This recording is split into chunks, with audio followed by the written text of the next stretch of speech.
Greetings everyone, Professor Gabriel here. I once mentioned that I'll be making a video about the innate and adaptive immune system. Today, I'm going to be sharing about the innate immune system. Your innate immune system is one of your first lines of your defenses. It is the most important part of your immune system. Without it, you die within a few days or weeks. Because your innate immune system is one of your first lines of your defenses, it has to make many important decisions, such as how dangerous is an invasion, what type of germ is attacking, and is it necessary to activate more immune cells. Your first line of defense, however, is the skin. Although the skin is not part of the innate immune system, it contains some acid that kills germs around it. Your innate immune system plays a crucial role in creating this acid. They do this by telling your cells which type of substances to produce and in what quantities. These substances will later get released onto your skin where they'll kill the germs. Now let's talk about the specific type of innate immune cells in your body. One of them is the macrophage, which is shown over here. The name macrophage means great eater. They consume germs through a process called phagocytosis. If they, for instance, find a bacterium, they would wrap their surfaces or membranes around it, bringing it inside of the macrophage. Inside of a macrophage contains acid, which would break the bacterium apart, turning it into basic components.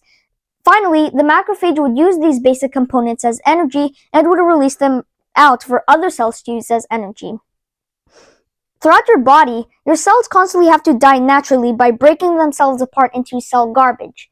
Instead of wasting them, your macrophages have to be resourceful by recycling them and using them as energy. In your liver and spleen, your blood gets filtered. There, your macrophages recycle your old red blood cells where they and other cells can use as energy. The next type of innate immune cell in your body is the neutrophil. Neutrophils fight in three main ways. 1. They consume germs through phagocytosis, the same way as macrophages do so. 2. They release chemicals that kills germs. However, this chemical is not specific, therefore if it hits your cells, it would kill them. 3. They explode themselves. Once they explode, their DNA and other chemicals come out, which mixes together to form a powerful substance. This substance kills germs. However, it's not specific again, so it kills your own cells, unfortunately.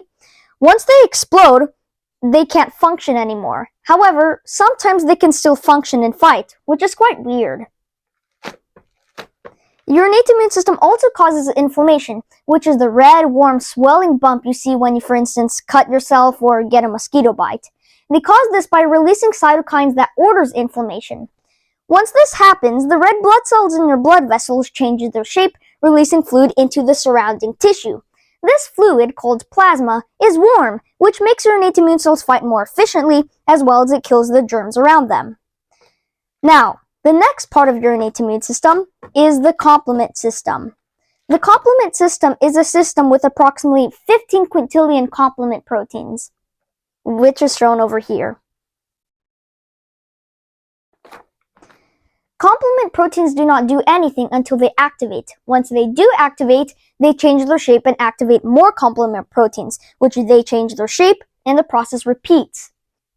The most important complement protein is the C3 protein.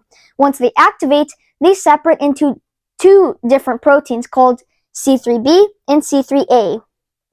The C3b protein only has a fraction of a second to find a bacterium before they would get neutralized by water molecules. If they do find a bacterium in time, they would strongly attach to it and would not let go. Then they would grab other complement proteins, forming a structure called C3 convertase. C3 convertase is an expert at activating more complement proteins. C3a, however, activates the innate immune system. The more C3a proteins there are, the more aggressive your innate immune cells will be. Finally, the complement system builds a structure called the membrane attack complex. Some complement proteins, called C9, goes deep into a bacterium's surface, which is impossible to remove. Then, other complement proteins would join the structure, forming the membrane attack complex. Finally, the bacterium's insides would come out, which would kill it. The last main innate immune cell in your body is the dendritic cell.